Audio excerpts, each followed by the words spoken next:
All right, speaking of Doorwarz 10, a former Doorwarz winner, and Neil Richards right beside me in Outlaw 275. And Neil, the Cream Dream Mercury Zephyr. What made you want to turn an 80s Mercury Zephyr into a race car?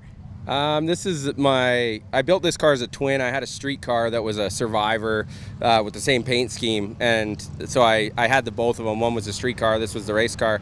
I recently got rid of the street car, but yeah, just something different, a sleeper, something that, not everybody would expect.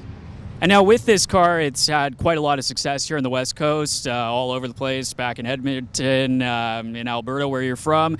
You took a year off last year to kind of update this thing. What kind of updates went on with the Cream Dream? Just a bunch of changes in the engine program. I build the engines. AMS Engines does all the machine work and helps me out with all the parts and that kind of stuff. So made some changes there, made some changes in the converter program. We have Circle D Specialties working with us. We got a killer new converter program. Hutch transmissions, updated our tranny, changed a bunch of stuff there. And then just changed the look of the car a little bit, put polished wheels back on it, lowered it a bit more, changed the bull horns, and yeah, just give it a little freshen up, that's all.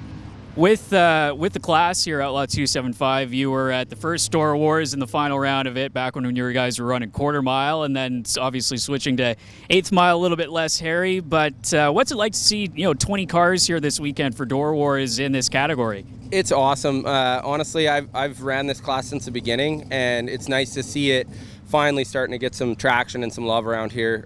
We got a super stacked field.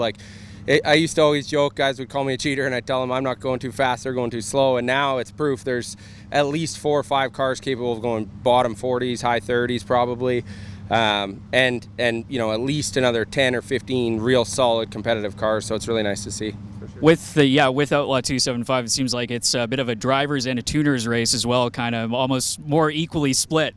Yeah, for sure. It's always a challenge. All these cars make way too much power for this little tire, so it's always a balancing act of getting them down the racetrack and cutting a decent light. Yeah, for sure. Is there a little bit of suspension work that obviously goes on in the back end to help try and plant things? Yeah, actually, all these cars, all the front-running cars in this class look like mild street cars, but they all have some pretty serious parts on them for sure.